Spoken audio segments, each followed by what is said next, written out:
అందరికీ నమస్కారం. పూజలు చేసేవారికి దౌర్భాగ్యం దుఃఖం ఎందుకు మిగులుతుంది? శ్రీ మహావిష్ణువు నారదుడితో చెప్పిన సత్యం. చాలామంది అనుకుంటూ ఉంటారు, ఎక్కువ పూజలు చేసేవారికి, నిత్యం భగవంతుని ఆరాధించే వారికే కష్టాలు వస్తాయి అని. అసలు పూజలు చేయని వారికి, పాపాలు చేసేవారికి అంతా మంచే జరుగుతుంది అని అనుకుంటూ ఉంటారు. అయితే ఒకరోజు ఒక భక్తుడు శ్రీ మహావిష్ణువుని ప్రశ్నించాడు, స్వామి, ఎందుకు మీరు ఎక్కువ పూజలు నిత్యం మీ నామస్మరణలో ఉన్నవారికే దుఃఖాన్ని ఇస్తున్నారు అని? అసలు కనీసం మీకు దీపం పెట్టి ఒక అగరబత్తి కూడా వెలిగించని వారు, ఎవరికి ఏ దానం చెయ్యరు, కానీ అలాంటి వారికే సుఖాలను ఇస్తున్నారు అని అంటాడు. అప్పుడు శ్రీ మహావిష్ణువు, నీలాగే నారదుడు కూడా నన్ను ఒకసారి ఇలానే ప్రశ్న వేశాడు. ఇప్పుడు నేను నారదుడితో ఇలా అన్నాను, నారదా, మనమిద్దరం బ్రాహ్మణ వస్త్రాలను ధరించి అలా భూలోకంలో సంచరించి వద్దామా అని అన్నాను. అప్పుడు శ్రీ మహావిష్ణువు నారదుడు ఇద్దరూ కలిసి బ్రాహ్మణ వస్త్రాలు ధరించి భూలోకంలో సంచరిస్తూ ఉంటారు. అలా వెళ్తూ ఉండగా వారికి ఒక పెద్ద భవంతి కనిపిస్తుంది. వారు అక్కడికి వెళ్ళి ప్రభు విష్ణువు ఇలా అన్నారు, అమ్మా, బాగా ఆకలిగా ఉంది, తినటానికి ఏమైనా ఇస్తారా అని అడగ్గా ఆ ఇంటి నుంచి యజమాని అయిన సేటు బయటకు వచ్చి ఏంటి అని అడిగాడు. అప్పుడు శ్రీ మహావిష్ణువు ఇలా అంటాడు, మాకు బాగా ఆకలిగా ఉంది, తినడానికి ఏమైనా ఇవ్వగలరా అని అడగ్గా దానికి సేటు, మీ బాబు సొమ్ము ఇక్కడ దాచారా, ఇవ్వండి ఇవ్వండి అని అడుగుతున్నారు, వెళ్ళు వెళ్ళు అంటాడు. అప్పుడు శ్రీ మహావిష్ణువు, మేము యాచకులము, భిక్షం అడుగుతున్నాము అని అంటారు.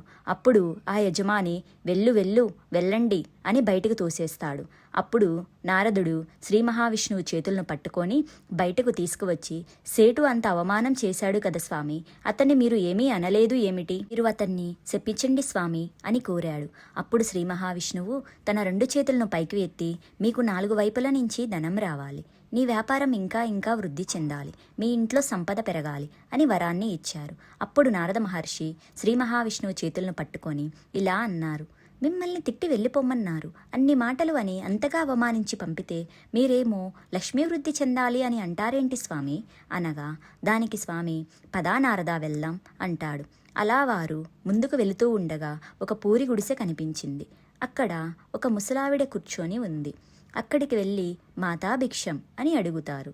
తల్లి, మాకు ఆకలిగా ఉందమ్మా, తినటానికి ఏమైనా పెట్టమ్మా అని అడిగారు. అప్పుడు ఆ తల్లి, స్వామి, మా ఇంట్లో తినడానికి అయితే ఏమీ లేవు, నాకు ఒక ఆవు ఉంది, ఆ ఆవుకు నేను సేవ చేసుకోవడం వల్ల అది నాకు రోజు పాలని ఇస్తుంది, ఆ పాలే ఉన్నాయి స్వామి, మీరు లోపలికి రండి అని వారికి ఆసనం వేసి కూర్చో అని చెప్పి వారికి పాలను తీసుకువచ్చింది.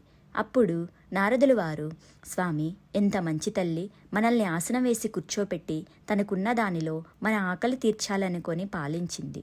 కానీ ఆ సేటు మాత్రం మనల్ని తిట్టి పంపాడు స్వామి, ఆ తల్లికి ఆశీర్వాదం ఇవ్వండి అని శ్రీ మహావిష్ణువుని నారదులు అడిగారు. అప్పుడు శ్రీ మహావిష్ణువు తన 2 చేతులతో నీ ఆవు చనిపోవాలి అని నారదుడు ఇలా అంటున్నాడు, ప్రభు, మీ స్వరూపం నాకు నచ్చడం లేదు, ఆ సేటు అంతగా అవమానిస్తే అతనికేమో ఇంకా ఇంకా ధనం వృద్ధి కావాలి అని దీవించారు.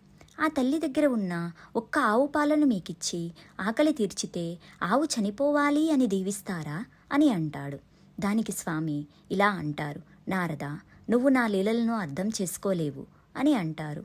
స్వామి, మీ లీల ఏంటో నాకైతే అర్థం కావట్లేదు, మీరే చెప్పండి స్వామి అంటాడు నారదుడు.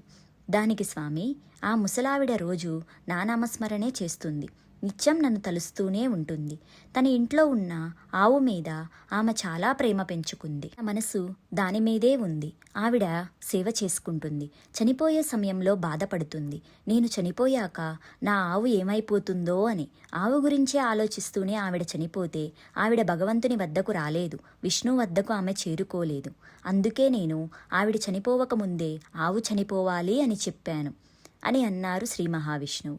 దానికి నారదుడు, సరే స్వామి, ఇది అయితే అర్థమైంది, మరి ఆ సేటుకి ఎందుకంత ధనం రావాలి అని వరం ఇచ్చారు అని అడగ్గా దానికి శ్రీ మహావిష్ణువు, అతనికి ధనం పైన చాలా వ్యామోహం ఉంది, అందుకే అతనికి లక్ష్మీ వృద్ధి చెందాలి అని ఆశీర్వాదం ఇచ్చాను, ఆ ధనాన్ని మూటలు మూటలు కట్టి అతను మరణిస్తాడు, ఆ డబ్బు యొక్క ధ్యాసలోనే, ఆ డబ్బు మీద ప్రేమతోనే, ఆ డబ్బు యొక్క ప్రీతితోనే, డబ్బు యొక్క ఆలోచనలతోనే అతను మరణిస్తాడు, అతడు చనిపోయాక ఒక పాములాగా జన్మించి అతని సంపద దగ్గరే ఉంటాడు.